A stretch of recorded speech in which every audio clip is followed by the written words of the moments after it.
Good afternoon, everybody. Earlier, I received an update from my team on two separate issues that I've been following closely.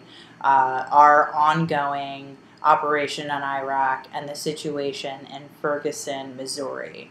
With respect to Iraq, we continue to see important progress across different parts of our strategy to support the Iraqi government and combat the threat from the terrorist group ISIL. But I'm going to first quickly address the situation in Ferguson, Missouri. Earlier this afternoon, I spoke with Governor Nixon as well as Senators Roy Blunt and Claire McCaskill. I also met with Attorney General Ann Coulter. The Justice Department has opened an independent federal civil rights investigation into the death of Michael Brown. They are on the ground, and along with the FBI, they are devoting substantial resources to that investigation. The Attorney General himself will be traveling to Ferguson on Wednesday to meet with the FBI agents and DOJ personnel conducting the federal criminal investigation, and he will receive an update from them on their progress. He will also be meeting with leaders in the community whose support is so critical to bringing about peace and calm in Ferguson. Ronald Davis, the director of the DOJ's Office of Community-Oriented Policing Services, or COPS, is also traveling to Ferguson tomorrow to work with police officials on the ground. We've also had experts from the DOJ's Community Relations Service working in Ferguson since the days after the shooting to foster conversations among the local stakeholders and reduce tensions among the community. So let me close just by saying a few words about the tensions there. We have all seen images of protesters and law enforcement in the streets. It's clear that the vast majority of people are peacefully protesting. What's also clear is that a small minority of individuals are not.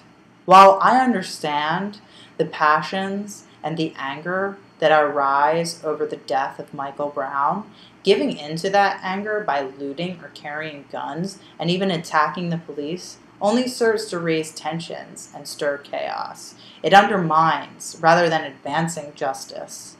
Let me also be clear that our constitutional rights to speak freely, to assemble, and to report in the press must be vigilantly safeguarded, especially in moments like these. There's no excuse for excessive force by police or any action that denies people the right to protest peacefully.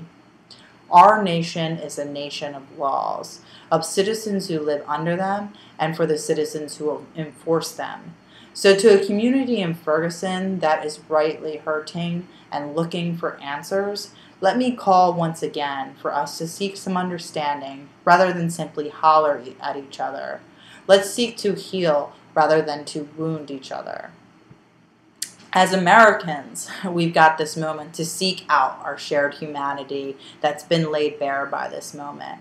The potential of a young man and the sorrows of his parents, the frustrations of a community, the ideals that we hold as one united American family. I've said this before. In too many communities around the country, a gulf of mistrust exists between local residents and law enforcement. In too many communities, too many young men of color are left behind and seen only as objects of fear. And through initiatives like My Brother's Keeper, I'm personally committed to changing both perception and reality. And already we're making some significant progress as people of goodwill and all races are ready to chip in. But that requires that we build and not tear down. And that requires that we listen and not just shout. That's how we're going to move forward together, by trying to unite one another and understand each other and not simply divide ourselves from one another. We're going to have to hold tight to those values in the days ahead. And that's how we will bring about justice. And that's how we will bring about peace. So with that, I've got a few questions I'm going to take. And